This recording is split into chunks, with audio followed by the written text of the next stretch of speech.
learned about the paragraph. Okay. Then we look at what paragraph is.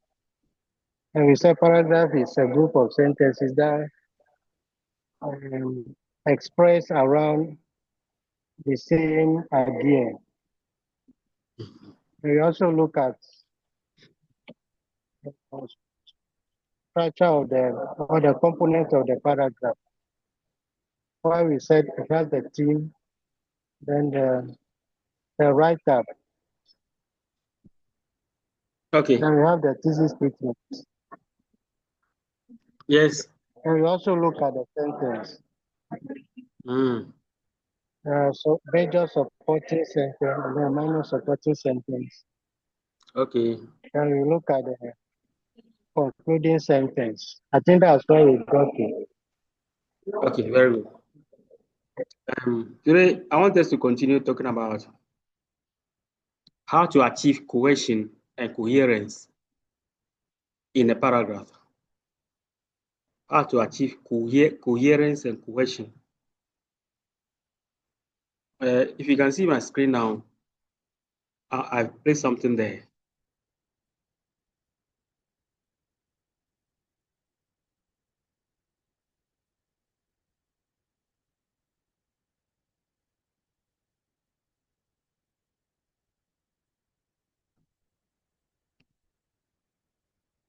Can you see my screen? Hello? Yes, Doc. Yeah, I posted this document to you a couple of weeks ago.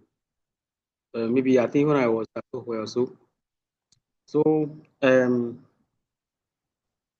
what it means is this. You see, you are looking for the connection, the link between sentences in the paragraph. When we talk about cohesion and coherence, what do they mean? We saw some of the elements of cohesion when we talk about that particular paragraph. But I want us to discuss this and we go back to that particular paragraph and I'll explain some things to you. In examination, it's possible that you see. Hello? Hello? Yeah.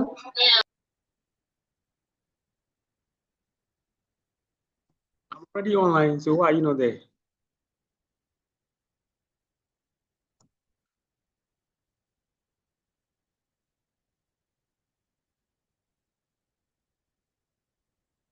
Okay, so we're talking about how sentences are linked. How sentences are linked, one following the other. For example, when we talk about a minor and then a major and a minor support sentences, what do we see? How do we know that these sentences have something in common? So we want to talk about that today. If you can see my screen, read for me.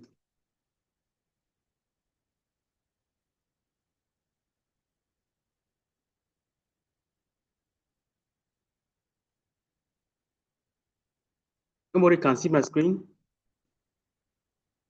Sir, we can see how to write a coherent essay. Introduction. Definitions. What is coherence? What is cohesion? How to achieve cohesion? Lexical cohesion. Grammatical cohesion. Cohesive but not coherent text. How to write a coherent essay. Start with an outline. Structure your essay. Structure your paragraph. Relevance to the main topic. Stick to the purpose of the type of essay you are writing. Use cohesive devices and signposting phrases.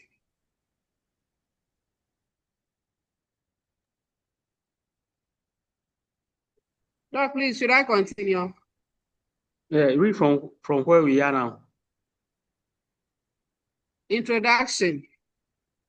Coherent essays are identified by relevance to the central topic. They communicate a meaningful message to a specific audience and maintain pertinence to the main focus. In a coherent essay, the sentences and ideas flow smoothly, and as a result, the reader can follow the ideas developed without any issue. To achieve coherence in an essay, writers use lexical and grammatical cohesive devices. Examples of these cohesive devices are repetition, synonymy, Synonymy. antonymy, Antonymy. Antonymy, Antonymy. meronymy, There's nothing like that, please. antonymy, Synonymy. synonymy, No, please, no. No. Synonym. Synonymy. Synonym.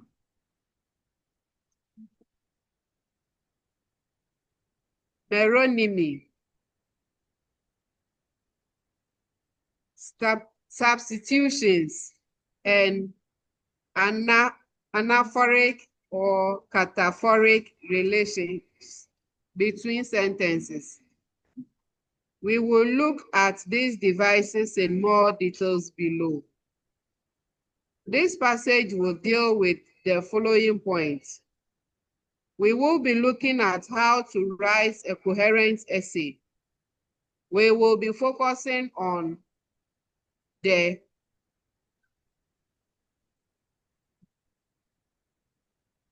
five major points. We will start with definition of coherence and cohesion. Then we will give examples of how a text can achieve cohesion. We will see how a text can be cohesive but not coherent. The structure of a coherent essay will also be discussed. Finally, we will look in detail at ways to improve cohesion and write a coherent essay.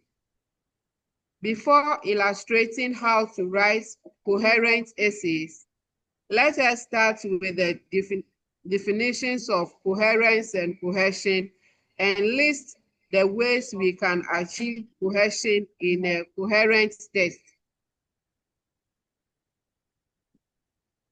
Definitions.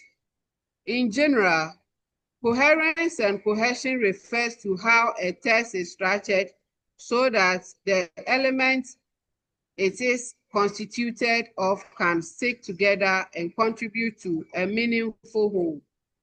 In coherent essay, writers use grammatical and lexical cohesive techniques so that ideas can flow meaningfully and logically. Yeah. So please, what I was saying is, for a text to be coherent, it must achieve cohesion. In other words, we use cohesive devices. We use cohesive devices to achieve coherence. If you are drawing a Venn diagram with these two items, you are going to have a bigger circle, which will be coherence. But inside it, you're going to have cohesion. In other words, it means that, like you can see here, in coherence essays, writers use grammatical and lexical cohesive devices so that ideas can flow meaningfully and logically. In coherent essays, writers use something. In other words, they use some items to achieve coherence. So coherence is a bigger picture, but inside it, you have cohesion. Let's read, please. Shall we read? Doc, please, I can only see coherence refers to the quality of forming a unified consistent whole. Now, We can so describe coherence refers to a quality of forming unified, consistent whole. Coherence, it means the thing must be unified. The thing must be one. The thing must achieve unity. The thing must make meaning. Let's continue, please. We can describe a text as being coherent if it is semantically meaningful. That is, if the ideas flow logically to produce an understandable entity. If a text is coherent, it is logically ordered and connected. It is clear, consistent, and understandable. Coherence is related to the macro level features of a text, which enables it to have a sense as a whole. Okay. What is cohesion? Cohesion is commonly defined as the grammatical and lexical connections that tie a text together, contributing to its meaning. That's coherence. Yes, so please, cohesion is defined as grammatical and lexical connections that tie a text together, contributing to its meaning. So when a text, the paragraph is meaningful, we say it is coherent or it achieves coherence. We use grammatical and lexical connections to contribute to the text being coherent. We use cohesive devices, basically grammatical and lexical cohesions, to achieve coherence. Let's continue, please. While coherence is related to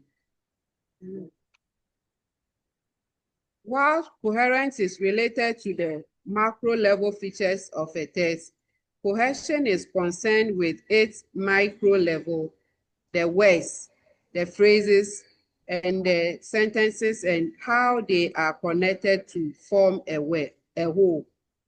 Now, what is the meaning of macro and what is the meaning of micro?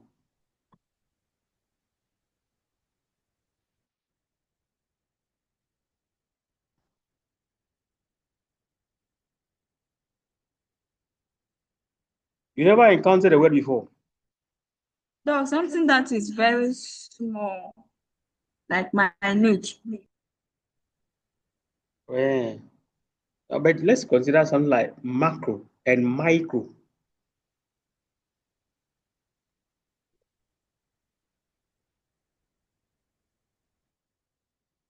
So now we told that coherence is related to the macro level.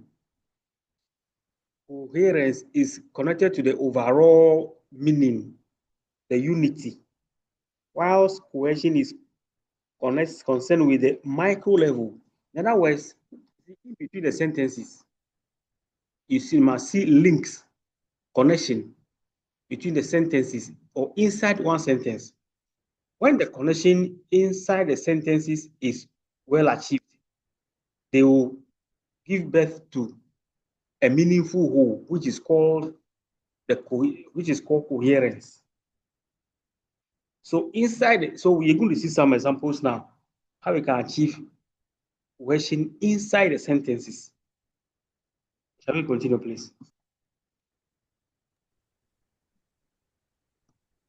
If the elements of a text are cohesive, they are united and work together or fit well together. To summarize, coherence refers to how the ideas of the text flow logically and make a text semantically meaningful as a whole. Cohesion is what makes the elements, Example, the words, phrases, clauses, and sentences of a text stick together to form a whole. Okay, so when you finish the reading, I'll be asking you a question about the difference between cohesion and coherence. So bear in mind, as you are going along, try to make notes or try to pick points along the way, which can help you to answer this question. Shall we continue, please? How to achieve cohesion? There are two types of cohesion, lexical and grammatical. Writers connect sentences and ideas in their essay using both lexical and grammatical cohesive devices.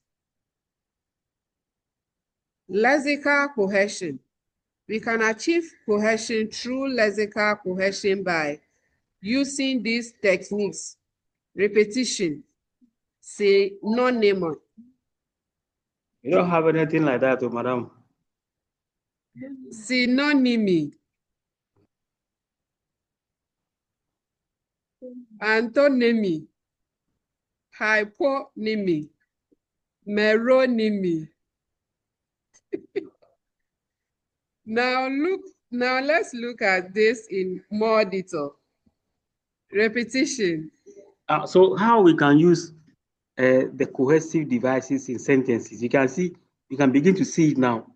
When we finish reading the text, some of the paragraphs that we analyzed in our last meeting, we will visit them again, and then we see how these things play out in a real paragraphs, in real paragraphs. Let's continue, please. Now let's look at this in details more. Repetition. Repeating words may contribute to cohesion. Repetition creates cohesive ties within the text. Example, birds are beautiful. I like birds. Yeah, so see, there are two sentences here. Birds are beautiful is a sentence by itself. I like birds. It's also a sentence. But how does the writer try, how does he do to link the two sentences together? Is by repetition. You see bird in the first sentence, you see bird in the second sentence. Let's continue, please. Synonymy. You can use a word or phrase that means exactly or nearly the same as another word to achieve cohesion. Example, Paul saw a snake under the mattress. The serpent was probably hiding there for a long time. Okay. Antonymy. Antonymy refers to the use of a word of opposite meaning. This is often used to create links between the elements of a text. Example, old movies are boring. The new ones are much better. Hyponymy. This refers to the use of a word that denotes a subcategory of a more general class. Example, I saw a cat. The animal was very hungry and looked ill.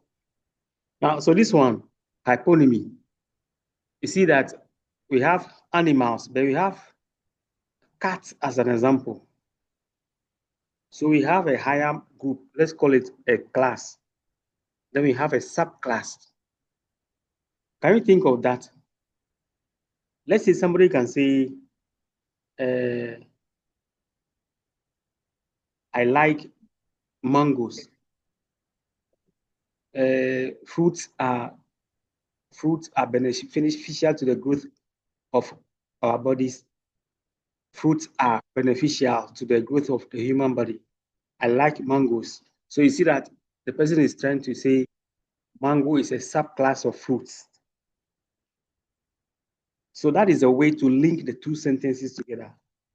Let's continue, please.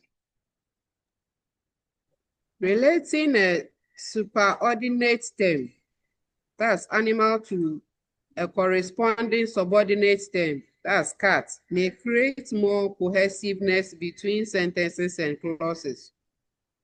Meronymy. Meronymy is another way to achieve cohesion. Refers to the use of a word that denotes part of something, but which is used to refer to the whole of it. For intense faces can be used to refer to people, as in, I see many faces here. In the following example, hands refers to workers.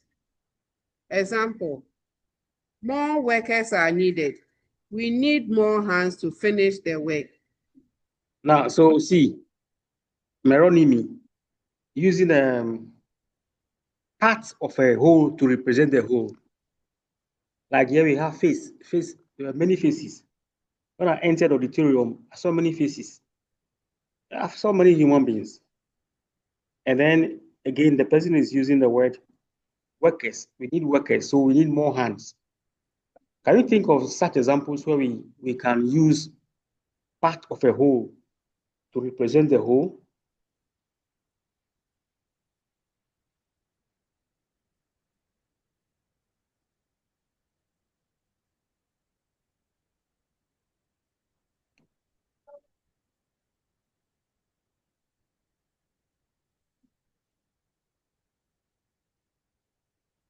Yes. Assuming you have a sentence like, a new baby is born. We have an additional mouth to feed. A new baby is born. We have an additional mouth to feed. Or in this case, mouth represents what? Human being or baby. Can you think of some examples like that? Are you there? Hello? Yes. Yes, Hello. yes, Oh, you don't mind me? We are here. we Yeah. are here. Doc. I'm also here. Okay, if you don't have any example, no worry, let's continue. So using the part, using part of a whole, it's possible to also have something like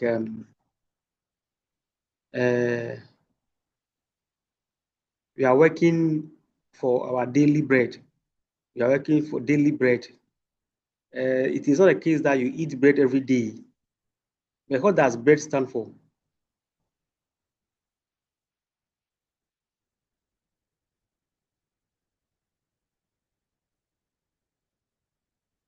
Hello? Yeah, if you don't answer, let's continue. Hi. Oh, we are not here. Let's continue. Grammatical cohesion. Grammatical cohesion refers to the grammatical relations between text elements. This includes the use of anaphora. Anaphora, it looks like a big word, but it's not a big word. It just refers to the use of pronouns, as you can see now. Cataphora also refers to the use of pronouns. Ellipsis. Ellipsis means that something is already implied. If you say it, you don't need to repeat it, but it's understood. For example, when I meet you, I say, where are you going? And you are going to your dormitory, or you are going to your classroom. You don't need to say, I am going to the classroom. If I ask you, where are you going, say classroom, understand. I understand within this context. So you don't need to repeat all the part of the question that I ask you. I am going to the classroom. No, you don't need to do that. But in any case, such answers can also help us to establish cohesion. a substitution and a conjunction transition. We will see examples of that. Let's read on. Let us illustrate the above device with some examples. Anaphora. Anaphora is when you use a word referring back to another word used earlier in a text or conversation. Example, Jane was brilliant. She got the best score. The pronoun she refers back to the proper noun Jane.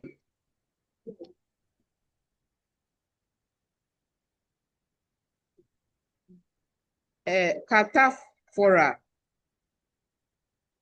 Cataphora is the opposite of anaphora.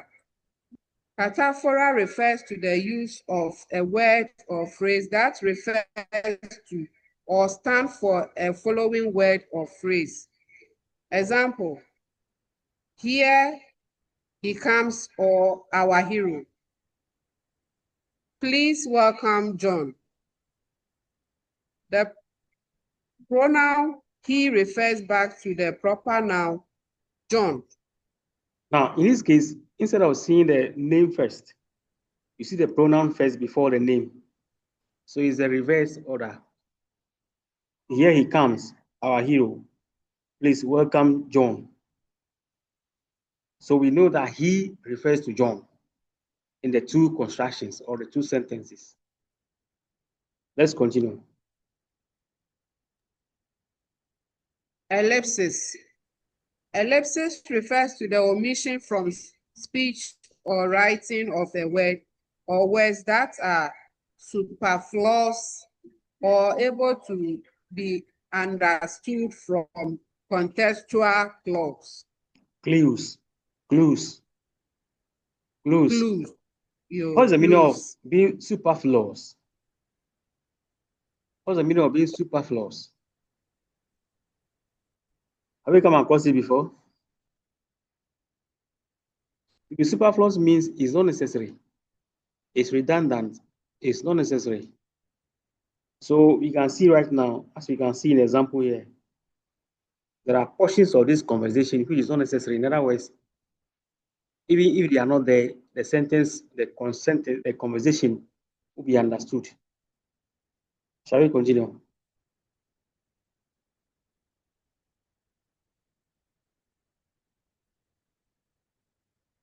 Hello. Hello, dog. Hello.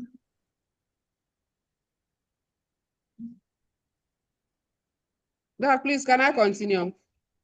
Yes.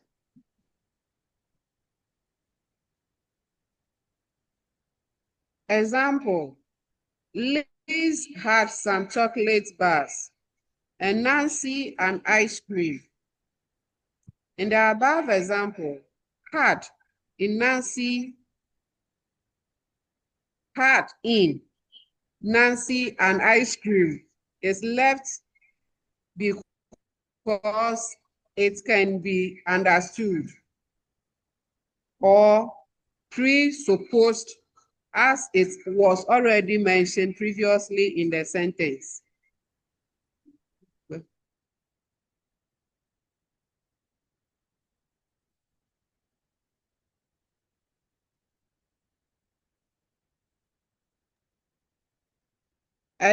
Elliptic elements can be also understood from the context as in, where are you going?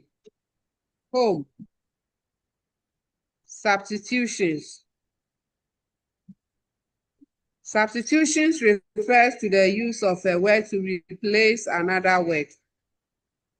Example, which t-shirt would you like? I would like the pink one. Conjunctions, transition words.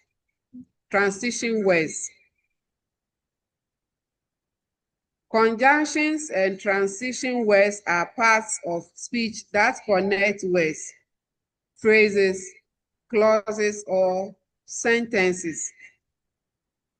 Example of conjunctions, but, or, and, although, in spite of, because.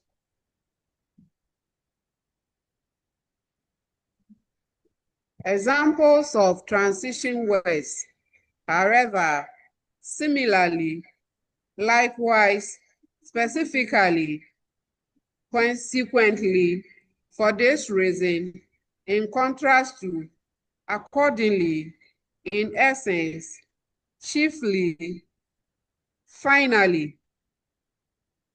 Here are some examples. I called Tracy and John. He was tired but happy.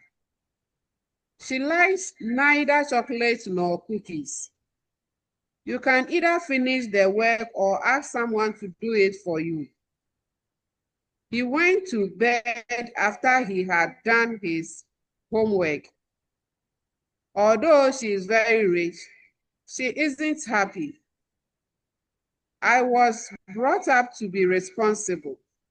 Similarly, I will try to teach my kids how to take responsibility for their actions. Okay. So see that conjunctions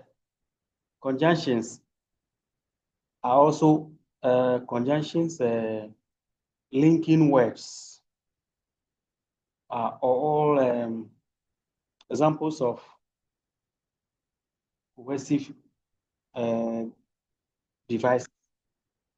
Now, in examination, assuming you are asked this question, what are the two main types of cohesive devices? What would be the answer?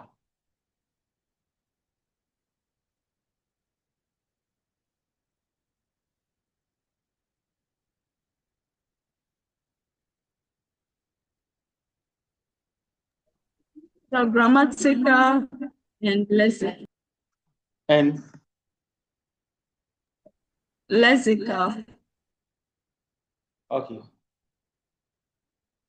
Now, let's see, is it cohesive but not coherent text? Cohesive but not coherent text. In other words, what we want to see before we close this, we close the chapter here, is this. That you may see cohesive devices in a particular text, but that does not mean the text is coherent. So read for us. Cohesive but not coherent text. Sometimes a text may be cohesively connected, yet may still be incoherent. Learners may wrongfully think that simply linking sentences together will lead to coherent text. Here are an example of a text in which sentences are cohesively connected but is still incoherent. The player threw the ball towards the goalkeeper. Balls are used in many sports. Most balls are spheres, but American football is an ellipsoid. Fortunately, the goalkeeper jumped to catch the ball. The crossbar in the soccer game is made of iron. The goalkeeper was standing there. The sentences and phrases. Right. So what is the, is there any topic sentence here now? Have you seen a topic sentence here?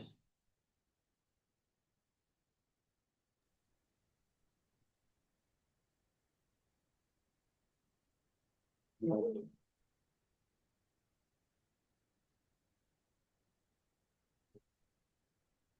In this particular paragraph, which appears in quote, which we just finished reading, can you identify a topic sentence there? So the topic sentence is the ball. So is the ball is a sentence.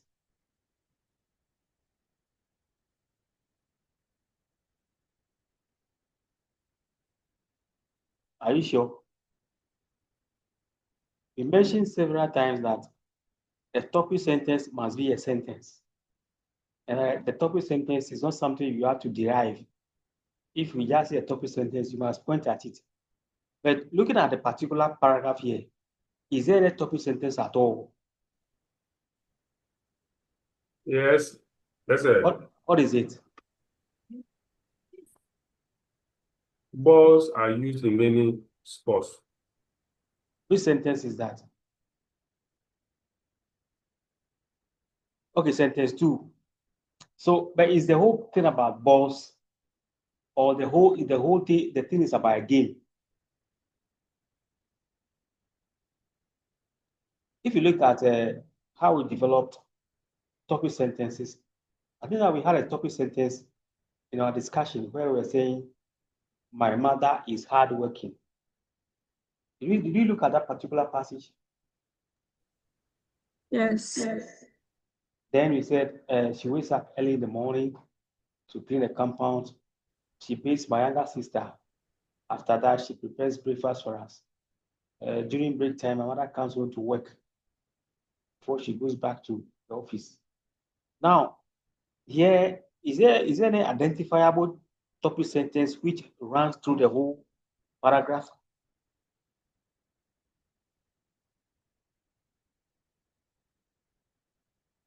You can see that there's no topic sentence here.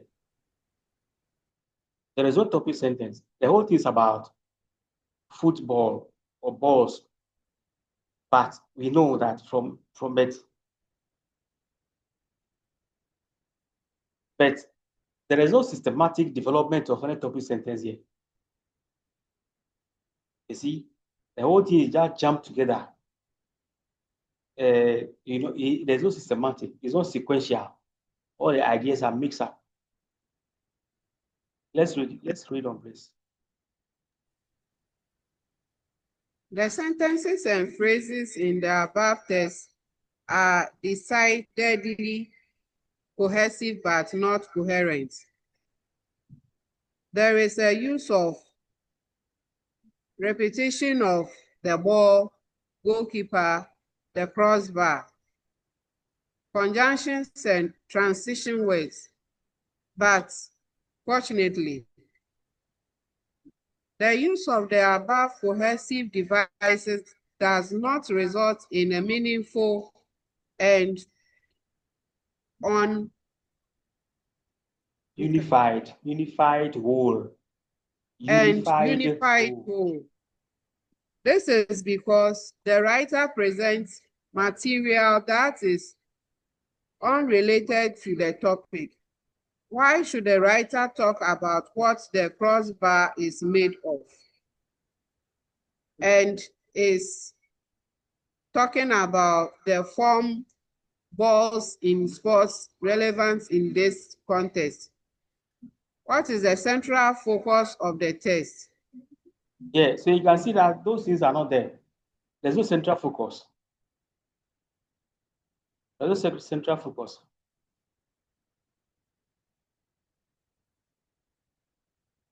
So look at this sentence. A coherent essay has to be cohesively connected and logically expressive of the central topic. Now, this particular passage doesn't have a central topic, and so no idea was even developed.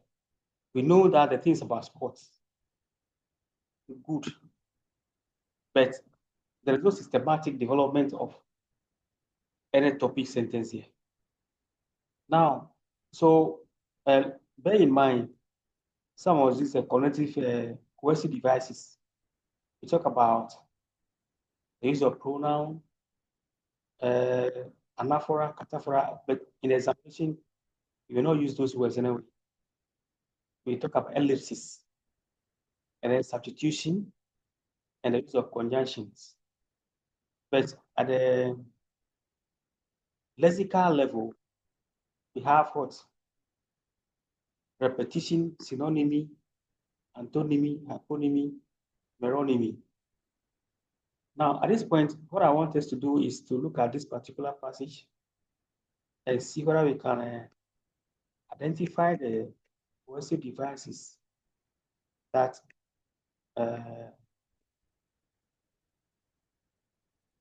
I'm referring to the passage titled World War II. World War II. Let's look at it. I will be glad if you can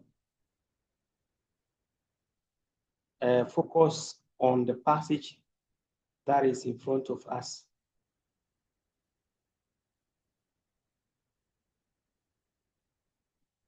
Okay, this is the passage. Can you see it? Yes. Very good. Now, I want to ask you a question. Between sentences 4,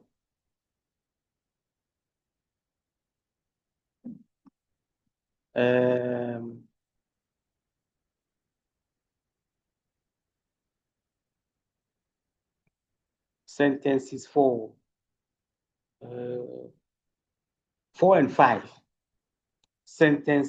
between sentences 4 and 5, or if you read 4 and read 5, the writer has used a particular coercive device here. It's one of those things that we discussed. What is it?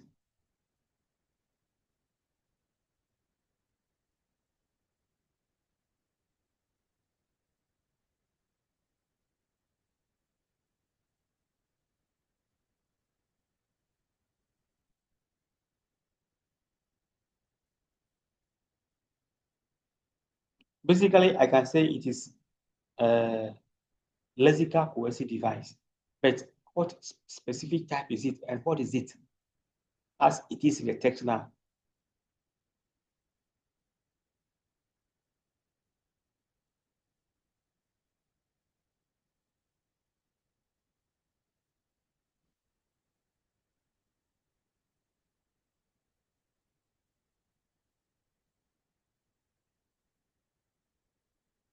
Oh, please come again with the question. So I'll not come again. If there's anybody in the class who has heard what I said, the person can help to repeat it.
Do understand? Huh? Tina, what's your name? Huh?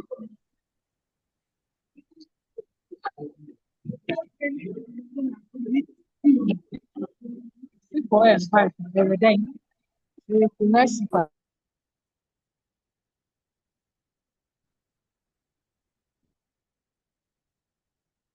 I'm asking what coercive device is used there?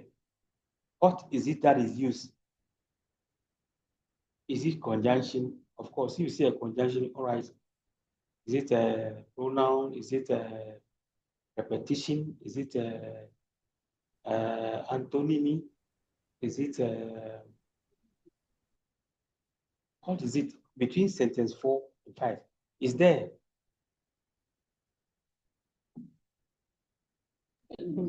Don't please, Mega.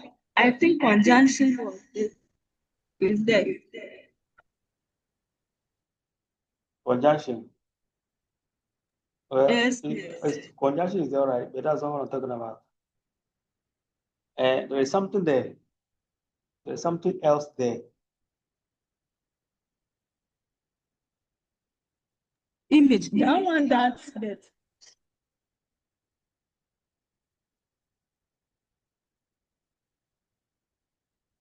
The synonym. Synonym, what items are synonym? Are the synonyms here?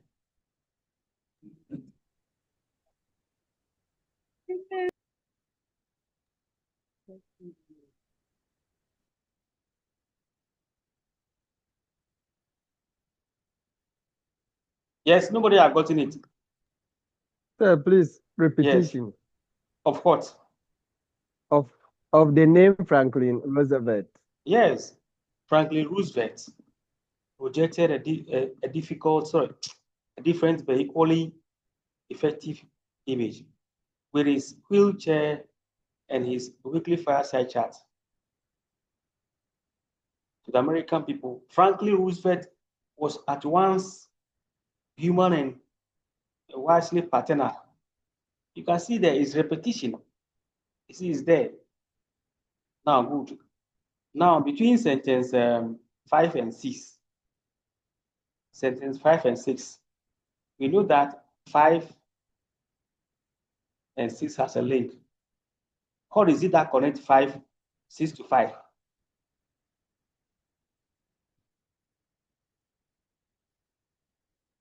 What cohesive device connects 6 to 5? As you can see now.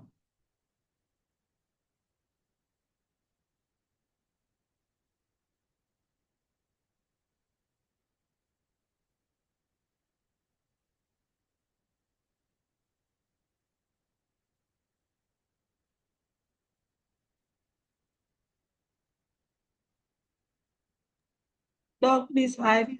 Whole name. The one that they used to generalize. So which items here exemplify? What are the items here that show the example of hyponymy? Job. Yes, Hello? job. Any job. Pardon? Job. Yes. And what again?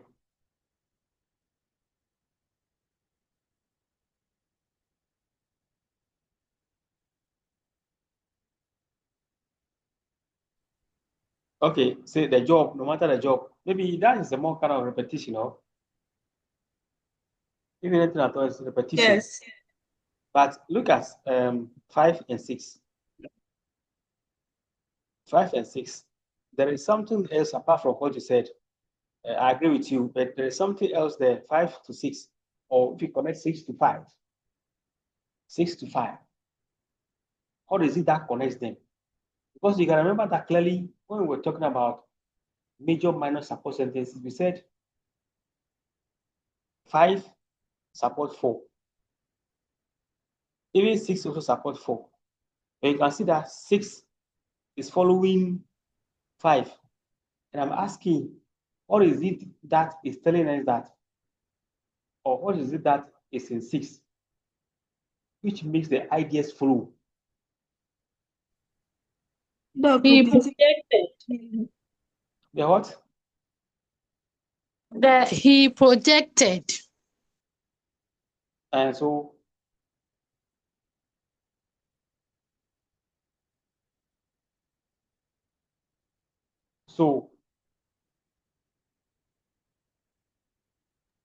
Dog, repetition. America. it's not repetition. Of course, repetition could be there, I agree. But that is not what I'm talking about. You said he projected. I'm saying, so what device is used there?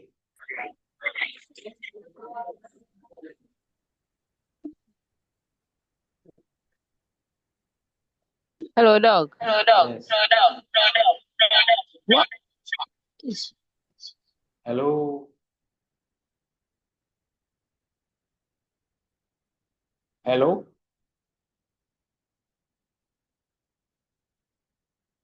Hello, dog. He. And I'm saying, if you say he, so what is the device that is used here?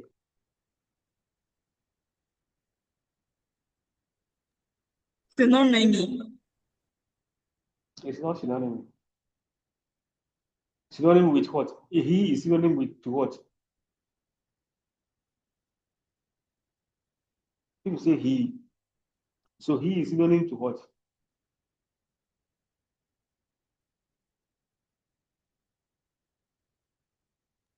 To Franklin. So he is synonym to Franklin. Oh. Oh, it's interesting. He, what is what? So what is connecting five is the use of a pronoun. You use pronoun. Pronoun he refers to Franklin, but it's not synonym. It's the use of pronoun. If you like, you can say it's anaphora, but I don't want to use those technical words. It's anaphora. We read it right now. That a name is mentioned first. Then in the subsequent sentences, a pronoun is used to replace the name. That's what the use of pronoun. Basically, anaphora, anaphoric relation. Okay, so basically some of these things, and more importantly, let's look at this particular paragraph. It's also exemplifies this thing very well. Let's look at the passage on school uniform. It's a very interesting passage.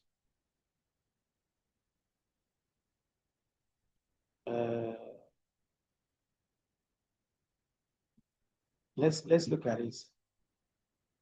The school uniform passage. All right.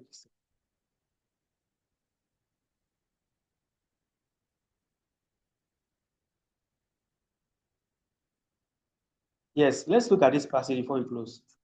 It's very interesting. There are many reasons why I like wearing a school uniform to school. First of all, No, it saves please, we time. can't see the question, the passage. You cannot see. Yes, dog. Oh, sorry. Sorry. Sorry. Can you now see? Yes, please. Yes, Doc. There are many reasons why I like wearing a school uniform to school. First of all, it saves time. I do not have to spend time picking out my clothes every morning. Wearing a school uniform also saves money. It is cheaper to purchase a new uniform than to go out and buy lots of school clothes. In addition, I do not have the pressure of keeping up the latest styles. Most importantly, wearing a school uniform gives me a sense that I belong. I think that it adds to the feeling of school spirit and community. What coercive device has the writer used to connect sentence 3 to 2?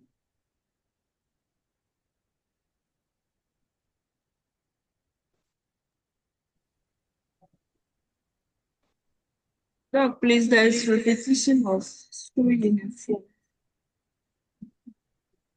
Are you sure? Sentence 2 and 3.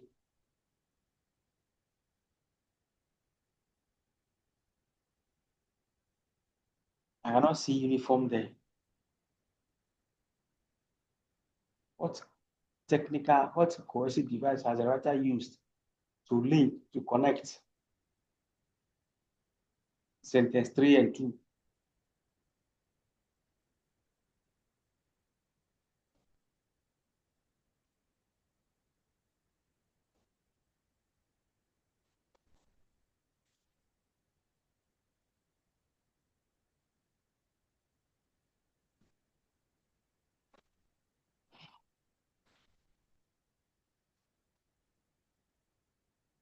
Oh, no answer.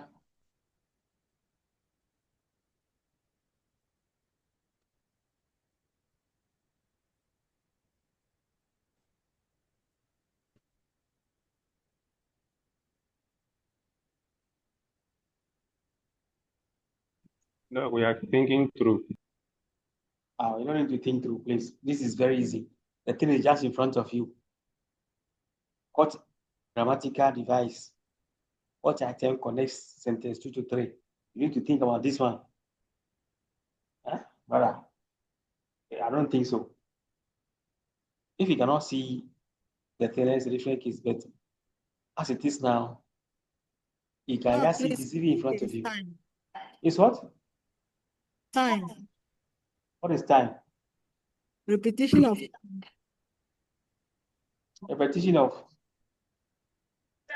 time. repetition of the word time. Time. Yes. Repetition of the word. So you see, this thing is here. This I think we even discussed this in at length in the past. First of all, it saves time. I do not have time. So you can see repetition. This is called the device. This is the device the writer has used. Sentence 4. Wearing a uniform also saves money. It is cheaper to purchase a new uniform than to go out and buy a new. What was the device connect 4 and 5?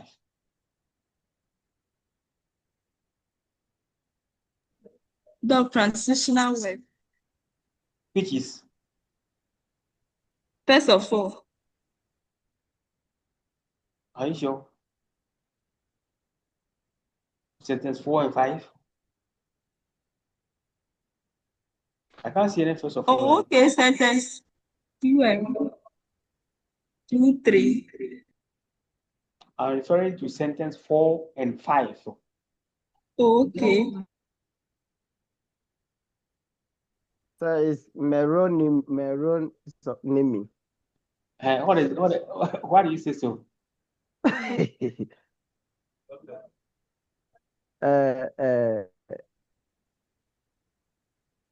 Never. It is used in general. So the cheaper was used to replace saves money. Are you sure? No, the new uniform is used. They use school clothes to generalize all school uniforms. Okay, wearing a uniform also saves money. It is cheaper.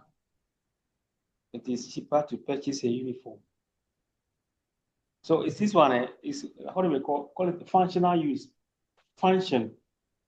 FUNC. Functional use. What do we use money for? What do we use money for?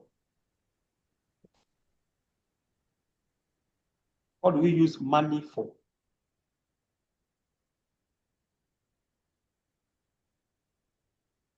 Nobody will mind me. To buy things. So function. Money functions. Use money to purchase things. Yeah, you use money to purchase something. So there's a functional use. Function. What is the money used for? Used to purchase something. So functional use. If you like, basically money used to buy something. So that is what sentence 4 and 5 I tried to exemplify here. Functional use. Use money to buy something.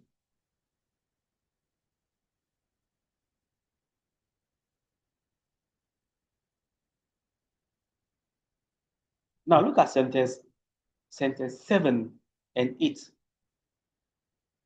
Most importantly, wearing a school uniform gives me a sense that I belong. I think that it adds to the feeling of school spirit and community. What does? I think that it adds to. What does the word "it"? What does it refer to? I think that it adds to. What does it refer to in sentence 8? The The uniform. school uniform. Doctor, Pardon? The school uniform. it's referring to uniform. School Are you sure? uniform. Are you sure? Is it the case that it refers to school uniform or wearing of school uniform? Wearing of school uniform. Uniform.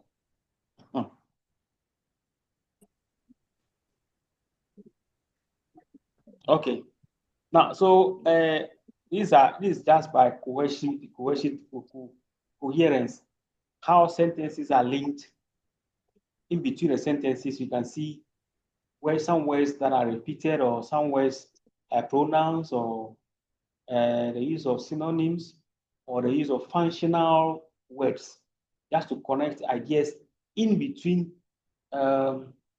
sentences, and also in between, and also between sentences that will help the passage to be meaningful.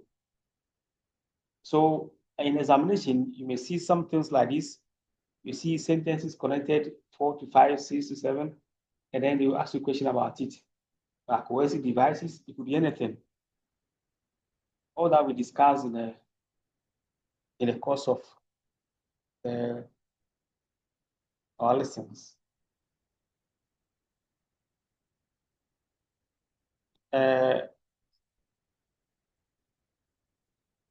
There's a question I wanted to ask. I think we saw a situation where we said that in this particular sentence, so in the particular paragraph, there is no major support sentence. There's a particular sentence which doesn't have a major support. Which is it?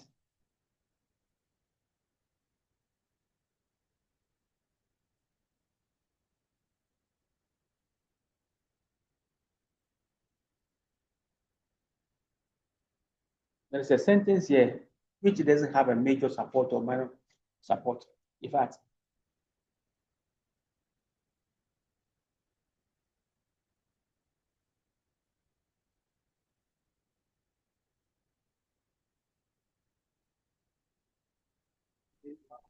So please, the last sentence.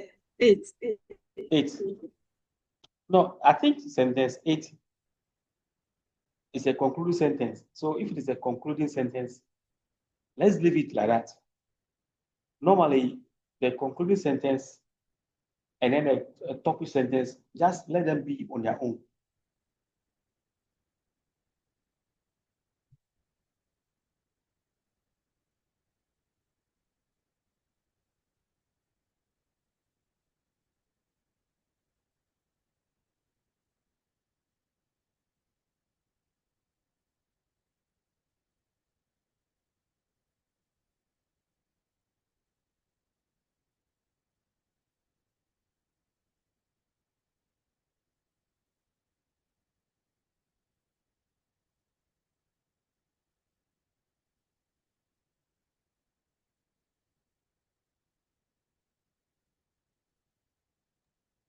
Now, sentence 2. Are you sure? Sentence 2 is linked to 3. Sentence 4 is linked to 5. Sentence 6. In addition, I do not have the pressure of keeping up with the latest styles. Most importantly, so you can see after mentioning latest style, the conversation on style ends there. Sentence 7 has to do with school uniform gives a sense that I belong. It's a different thing. And okay, of course, sorry, 8 also links to what? 8 is linked to 7, which shows that we belong. Very good. But if you look at 6, in addition, I do not have the pressure of keeping up with the latest styles. Then it just ends there. So sentence 6 is about style. And it looks like having introduced the concept there, it doesn't talk about it anymore. Just ends there. But if you look at other sentences like 2, 3, 4, They have things that link up with them. Okay, I think that we'll end this discussion here on paragraphing. The best you can do is to just go read through the passage again and try to revise and to refresh your mind on some of these things. What else are we going to talk about? Have you done something called academic writing?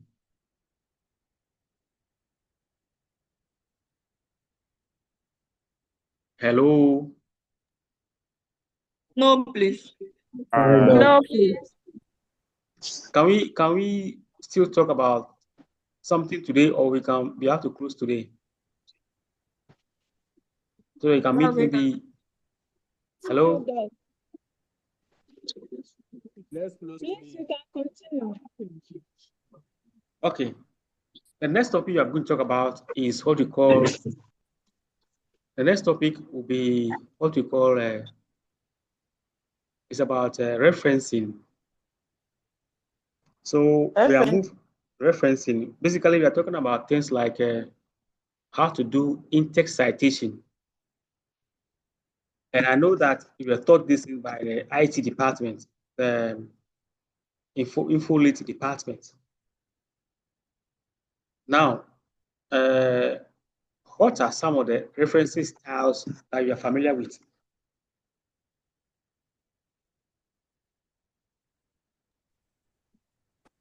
APA. Yeah. APA. MLA. Mm-hmm.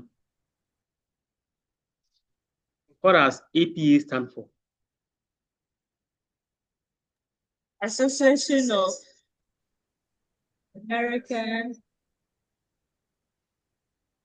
Psychiatric Psychological. American and what? Please, I couldn't hear well. American Psychology Association.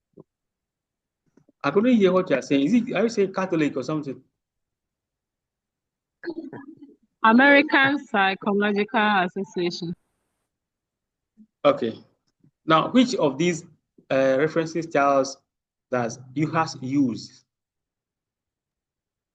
The APA 7th edition. I like that. 7th edition. I like that. We're expecting questions on the 7th edition. Now,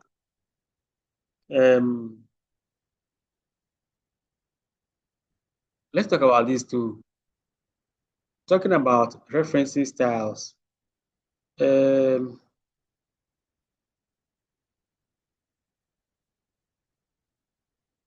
Assuming I give you something like this, write this thing down, please. And you write it on the screen for me to see.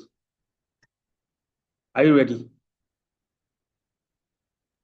Yes, sir. Okay. Are you ready? This one, you write it like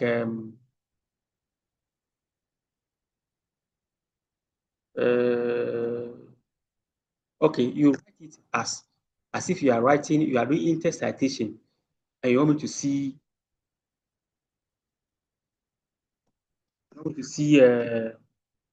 how you do the in-text citation. So write this thing down. Mensa Kofi. Mensa Kofi. Mensa Kofi authored a book. Authored a book. Hello. Mensa Kofi authored a book titled. Hello. Mensa Kofi he wrote a book titled Public Health is Important. Public health is important. Public health is important.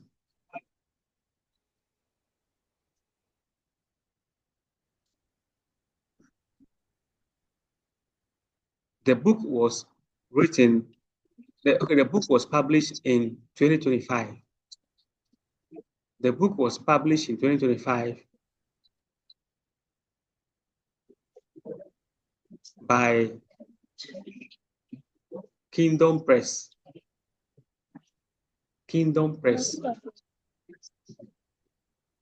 The book was published in 2025 by Kingdom Press.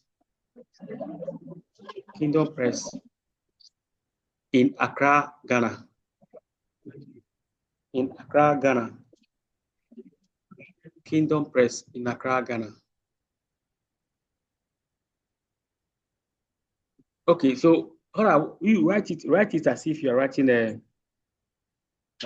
in the reference list. See, reference list will comes after your work. The reference will come after your work, not the inter-citation. The reference will comes after your work. If you are finished writing everything and you want to submit your work, you must prepare a reference list. So write this one in that format. Let me see.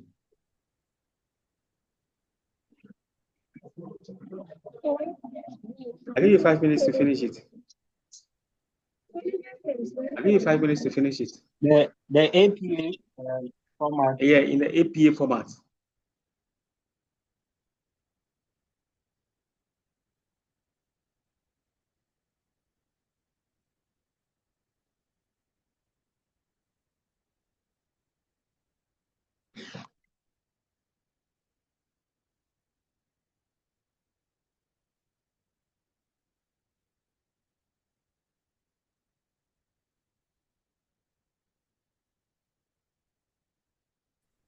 Are you reading it?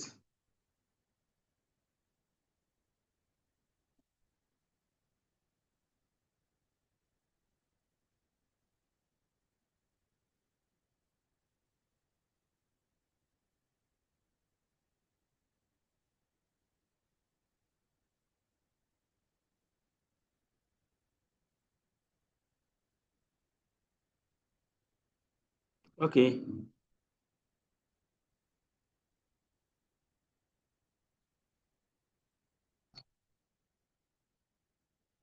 Well, I see somebody's work, Mahmoud Basharat, Mensa K, 2025, public health is important, Kingdom Press.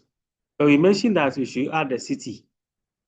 Even though I know that some universities will say the city and the town, the country is not important, but there are some academic publications that will ask you to do it.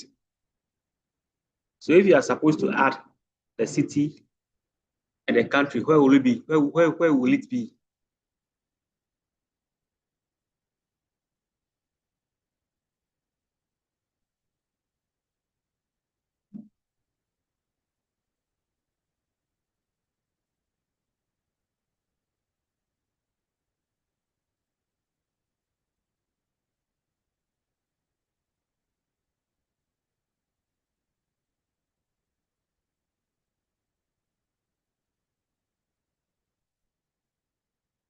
Okay, so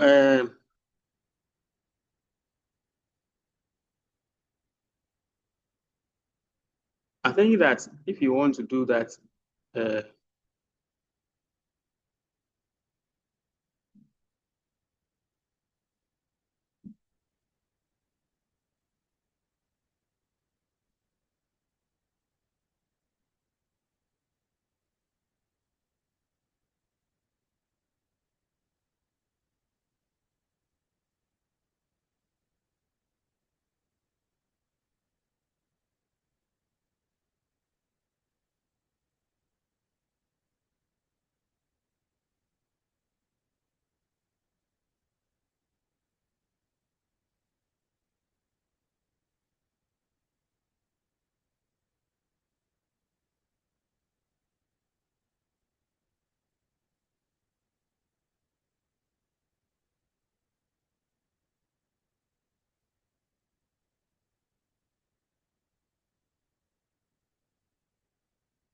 okay, now, so let's see this.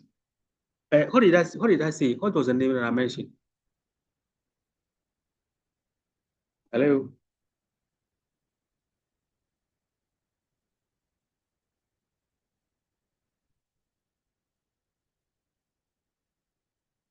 What was the name I mentioned? Mensa Kofi. Mensa Kofi. Okay. Very good.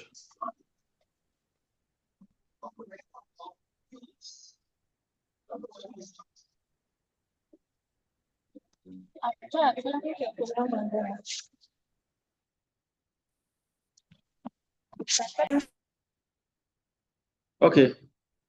So let's look at it. You see, Mensa Kofi. Mensa Kofi, but you know that in the APA format,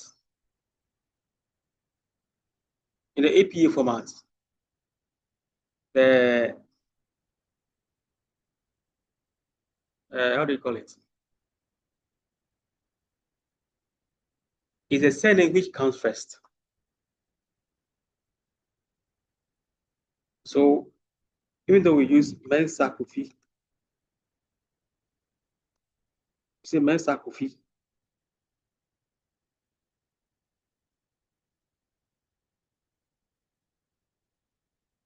Can you see my screen? Yes, Doc.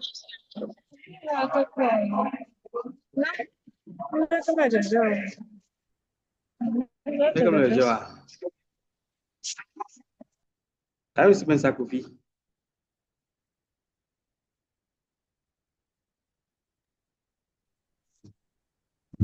But we cannot write it as Mensa Kofi because we do that in the APA format. The name to the right is a surname. So the thing should be written as Kofi, comma, like this. What do you think? No, Doc. Eh? That is supposed to be the The, correct one the because Mensa should be Kofi is the surname. Now, what I'm saying is, when you want to name somebody in academic paper or such things like this, it is not the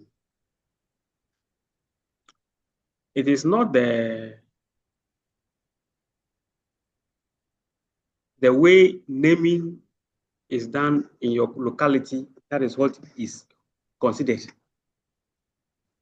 For example, if you see a name from China, like Chin Chong, how are you going to know which one is the surname? You don't know. So when I say Mensa Kofi, also the book, even though in the Ghanaian community you say Mensa is possibly going to be a surname and Kofi cannot be, but that is not what is happening. If you see a series of names in the APA format, the one to the extreme right or the one on the right is a surname. So it is not that this thing Mensa must be a surname, that one cannot be. No, it's about a system, group of words or names in the series.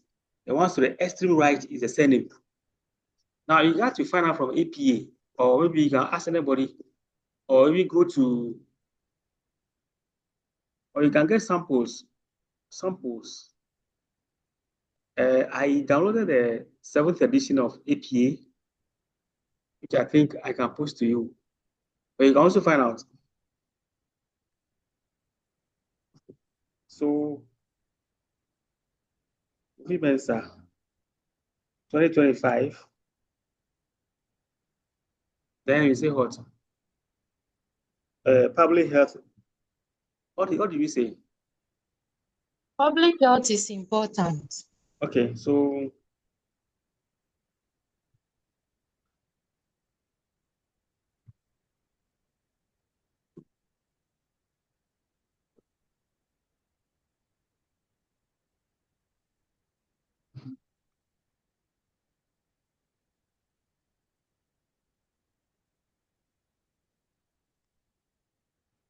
and I think that with respect to the city and then those things, I think the city councils, am I right? City comes first. Yes, Doc.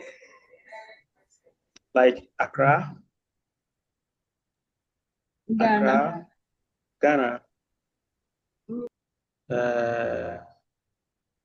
Kingdom bread.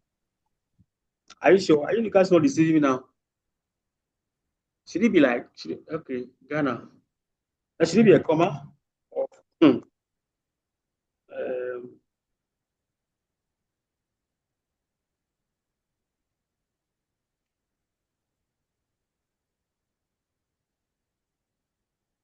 No, it should not be like this. I think it should be,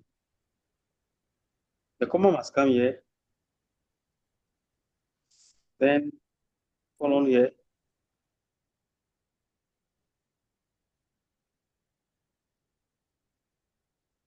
We have to find out anyway, but I think, and then what you must also remember is that public health must be, if it is going to be in the paper that you are publishing, or paper or journal that you are writing, then this must be in a inverted, must be like this. You must put it in a italics.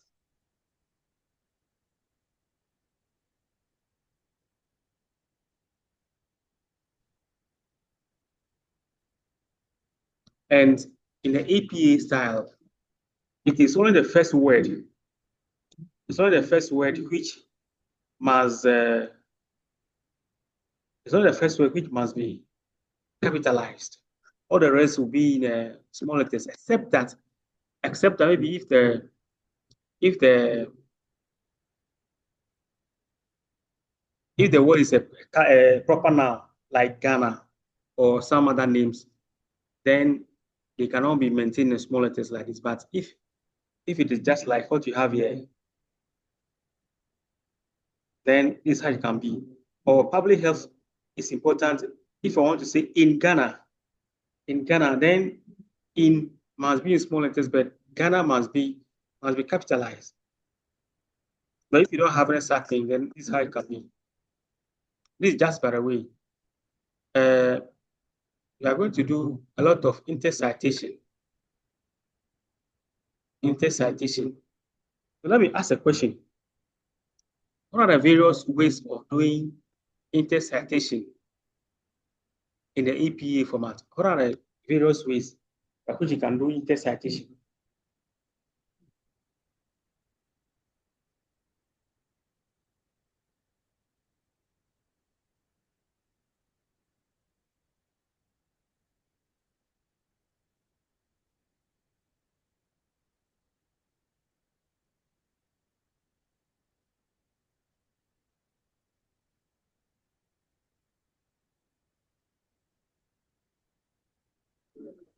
Doc, please, the citation and begin the sentence. The what? The citation can begin the sentence or be in the middle, or better still at the end. And so what are the names for these various ways that you are mentioning now? Okay, so one is narrative citation. What direction? What? I cannot hear what you are saying, please. Narrative citation. How does it work? How do you normally do it?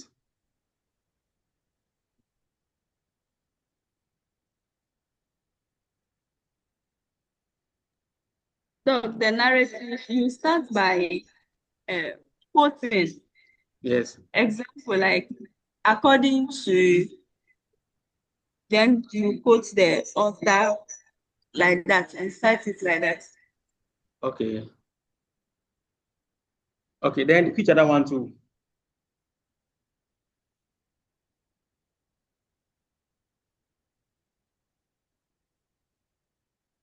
Doc, please, we have the parenthetical. Yes, what happens there? What happens at the parenthetical?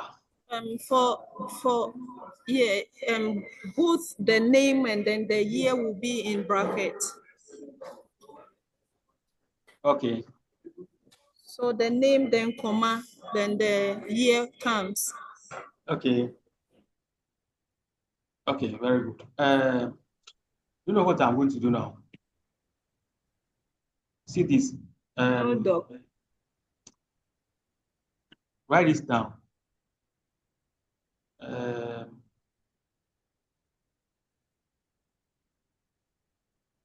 let's say we have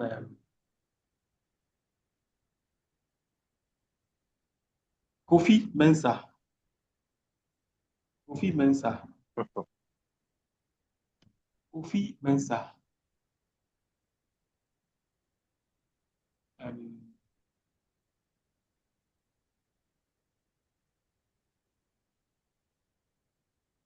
Kofi Mensah, comma, Kofi Mensah, comma, Emmanuel Ati, Emmanuel Ati,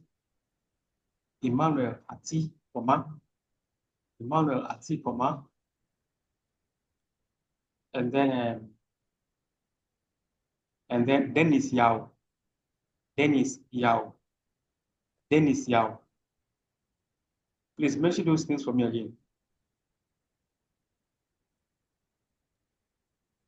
Kofi Mensah. Yes. Emmanuel Ati. Emmanuel Ati. And Dennis Yao. These three writers, we want to put their name as a parenthetical citation at the end of a particular sentence. Show me how you do it in the APA style.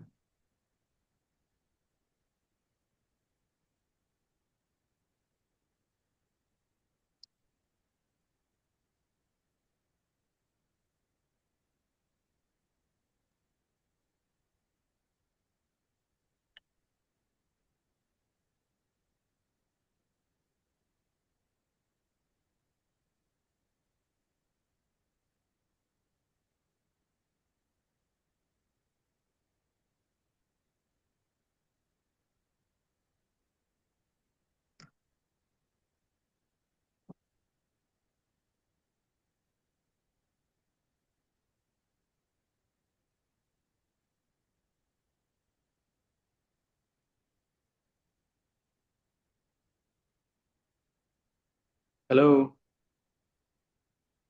Hello. Hello, Doc. Give me 2 minutes. Hello. Hello. Hello. Hello. Yeah. Have you gotten something? Yes, Mensah, public health nursing. Mensah, public health is important. Kingdom Press. Yeah, but I'm talking about the last. As in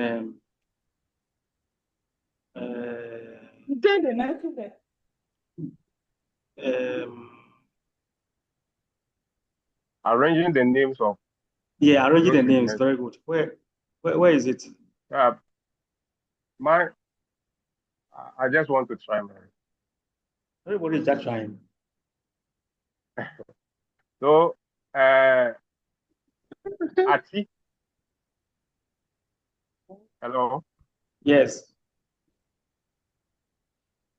Ati. Full stop.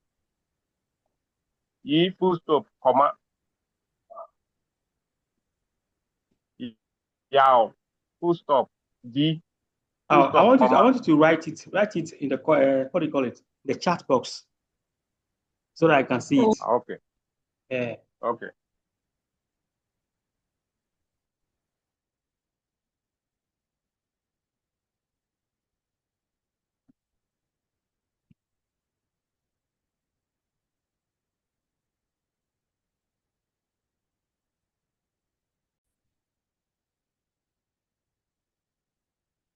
I need to be able to stop it well.